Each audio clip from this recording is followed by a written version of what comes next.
振兴医生会客室。各位朋友大家好，我是振兴医院骨科关节重建科的黄祥林医师。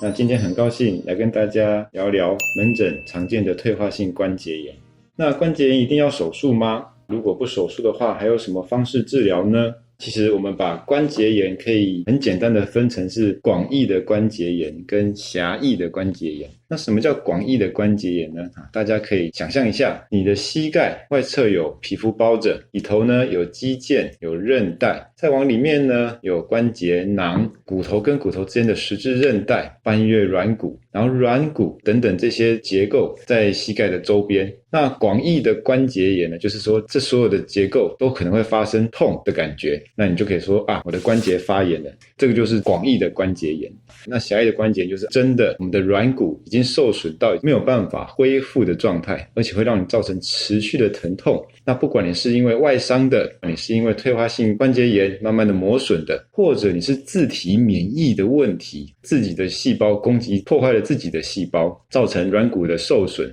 这个就是狭义的关节炎，它就没有办法真正的恢复，然后也可能会让你造成持续的疼痛。广义的关节炎呢，就是刚刚说的，你的关节的部位发生了疼痛，那有可能是从肌腱来的，有可能是从韧带来的，也有可能是从肌肉来的。在天气变化的时候，你的关节就会有不舒服的感觉，有时候会有肿胀，那有时候会有僵硬的感觉。那慢慢的随着病程越来越严重，那你的关节的活动度开始会有降低、僵直的感觉，甚至到最后外观会有变形的情况。那我们怎么知道我的关节是属于哪一种呢？就想到说那我去骨科医师看一下好了。所以你进到骨科的门诊一进去呢，告诉医师说我的关节怎么痛痛在哪里，痛多久。那我们的骨科医师呢，他就开始摸你的脚，捏捏按按，看你哪里有不舒服，甚至会叫你站起来扭一扭，找出你真正痛的地方，那痛的原因在哪里，再请你去照个 X 光片，去确定一下你到底是骨性问题发生的病变，还是只是单纯软组织的问题发生的病变而造成的疼痛。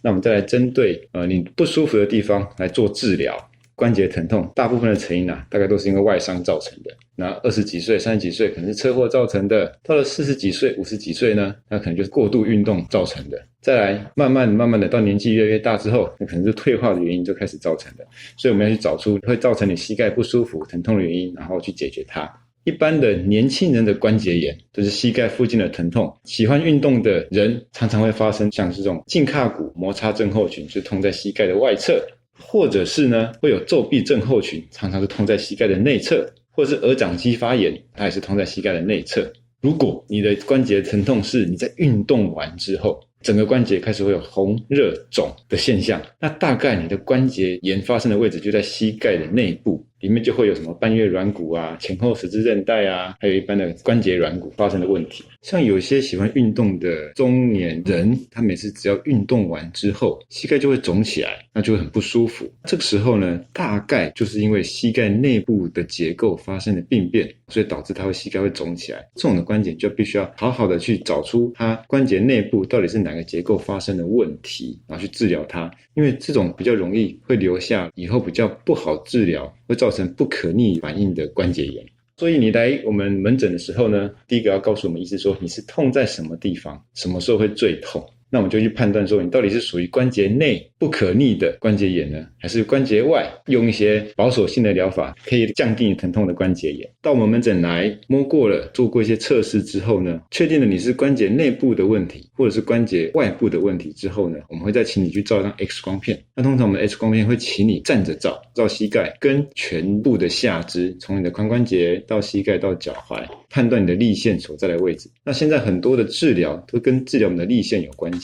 我们先看一下 X 光片，如果你关节内还有缝隙，那缝隙还蛮宽的，那我们大概说不是关节内部的问题，你大概退化0级1级那是没关系的，做简单的复健或用一些简单的药物大概都可以控制。慢慢的呢，你的骨头跟骨头的距离越来越短，甚至消失了，这个时候就会变成我们讲的叫做狭义的关节炎，也就是说大概是不可逆的关节炎。那关节炎的保守性的疗法有哪一些呢？第一个常常跟病人讲的，写在我们教科书的最重要的就是你要减重，这也是最难做到的。你只要减个5公斤，甚至减个10公斤，其实你的膝盖的承重压力就会减少非常的多。那也就是在早期或是中度的关节呢，你减重是个非常有效的一个治疗方式。再来，为了避免你身体的力量都压在你的骨头上，所以你关节周围的肌肉如果练得很强壮很有力气的时候呢，会分散掉你关节内的压力，所以四头肌的训练、大腿肌肉的训练是非常重要的。再来呢，我们会建议你要保暖。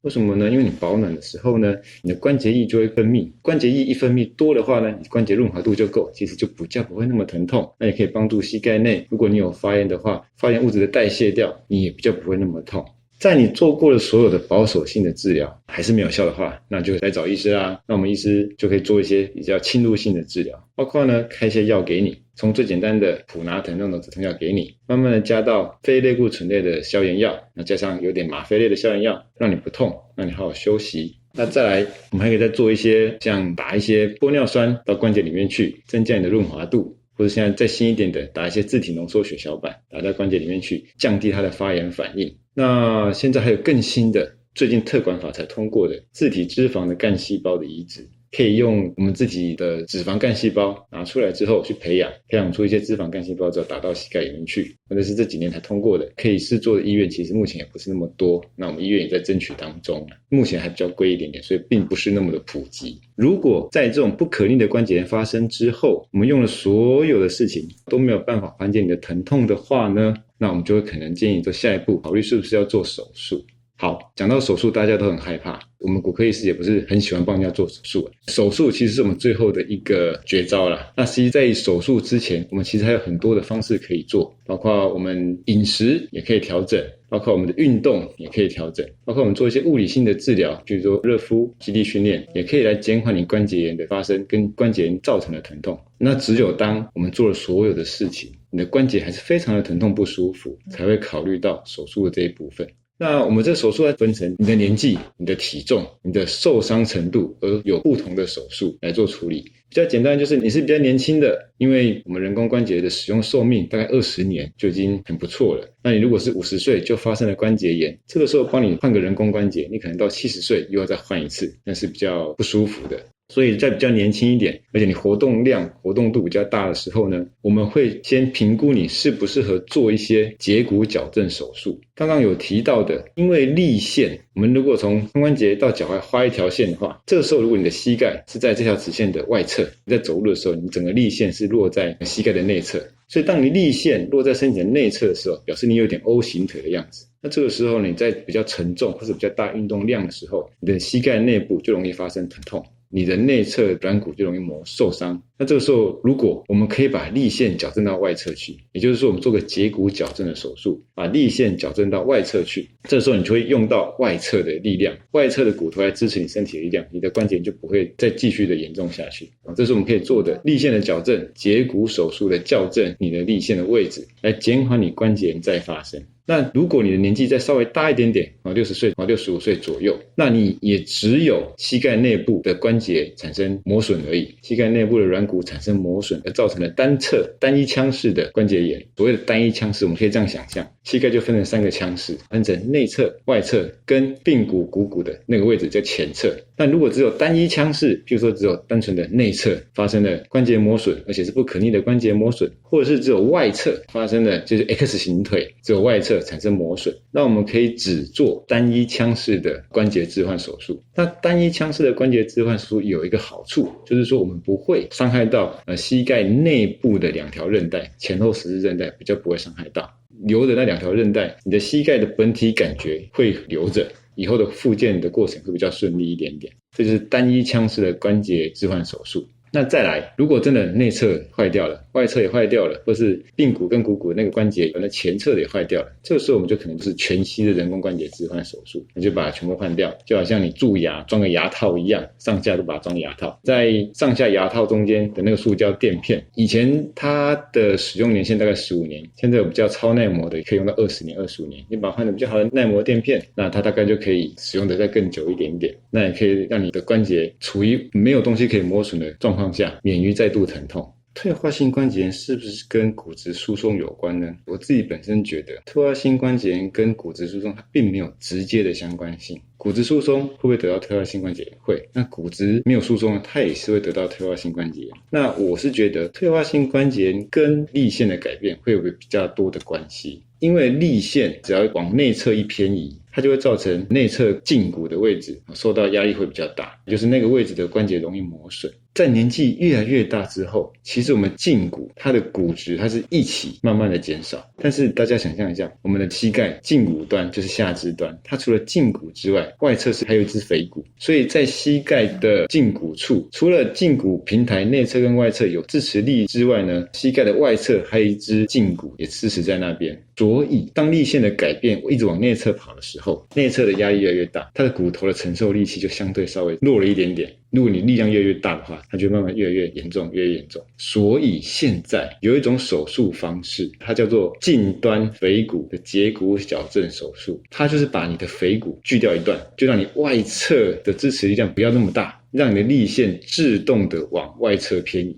在保险并没有这么普及的国家，这种手术做得非常的多，譬如说印度，譬如说中国大陆，他们其实也是有很多退化性关节炎的人，但是他们并没有那么多的经济支柱去让你换一个人工关节，所以他把近端的腓骨给锯掉，他的粒线就自动往外侧偏移，那他的关节就不痛了。前提是它是只有内侧单一腔室的关节炎可以这样做，那如果是有2个腔室以上就不可以这样做。我讲个例子好了，我有一个病人，他大概40几岁、50几岁，他110几公斤，150公分，是个单亲妈妈，生活非常的不好。他是他朋友带来找我的，他已经痛到没有办法上班，可是家里经济支柱只有他一个，他没有办法上班，他也没有时间做复健，他就问我说有没有什么好方法让他马上就可以回去上班。我就跟他介绍这个方式，做完之后1个礼拜之后回诊，他已经在上班了，而且疼痛大概已经降低到了2-3分而已，所以它的效果其实蛮显著的。所以当他疼痛已经缓解了，他就能够去做运动，也就能够瘦身。